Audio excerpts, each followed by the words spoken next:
Hi, in today's video I'm going to talk about relic fragments, the relics themselves, and how they affect the end battle. Alright, so why don't we look at fragments first.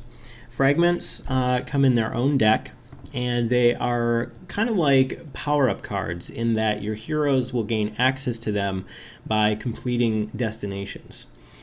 Now, the fragment cards are all different icons that look a lot like our finished relics. However, you'll notice that each one is a piece to that specific relic. So for instance, we have a fragment here of the scepter. We have a little bit of story text that can be read when the players achieve or grab this certain fragment. For instance, I can read this one. Light seems to bend around this fragment the moment you pick it up. The effect is slightly hypnotic. The next thing you know, you're looking into another realm. You notice the earth is different, alive in a vibrant way. The light coming from this place is both intense and soothing. Okay, so we have found this particular fragment. When the heroes find a fragment, you'll gain access to one of the three bonuses on the bottom. So just like a power-up card, you'll gain a little bit of power every time you gather a fragment. Now one of those is a power-up card. One of those rewards is a power-up card. So as you can see in the deck, these vary. All of the different bonuses vary on the bottom. And each card is different. Okay? So now when you find all of the fragment pieces for a particular relic, that's when your heroes are going to go back to a battle site to put together the relic. Now for instance, we have Arcaven Staff, and this relic shows off all of the different things that you'll gain after your heroes put this relic together. So for instance, we have a little bit of a story text on the top here, and then we have some flavor text on the bottom that shows how your character is augmented, how your hero gains a little power. So let's read this one. Arcaven Staff. At first it is difficult to see the hooded elf's features. The spirit lifts his hood and you're surprised to realize you're looking at Arcaven. He was the first realm crosser, a legend to the elves. He smiles and nods in appreciation before fading from view.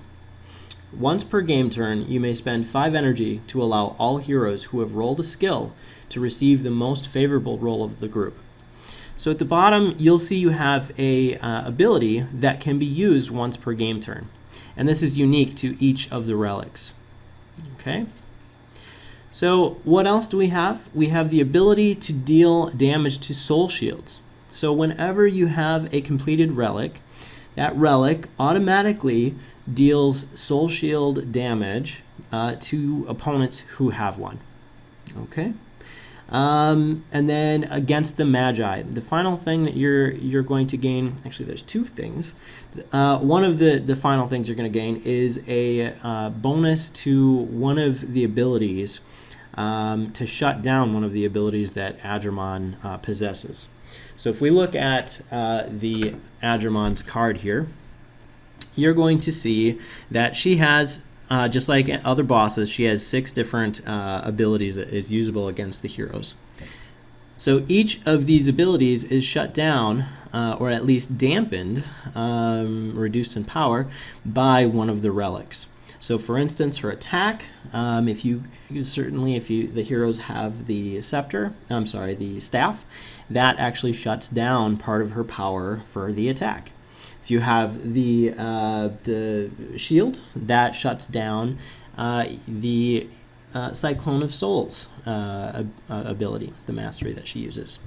Okay, so why don't we look to see what that means? So if we're looking at the ring here, we see that it is usable against the Magi's Burning Time ability.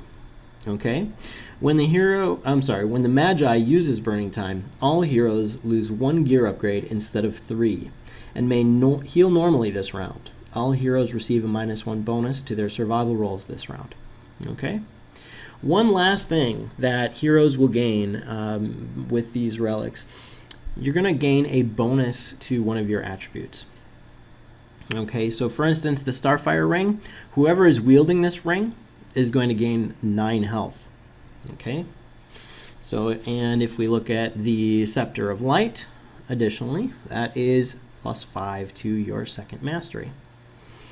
All right, so that is how relics work, how fragments work, and lastly, how they affect the Magi's abilities in combat. Thanks for watching, and until next time, happy exploring.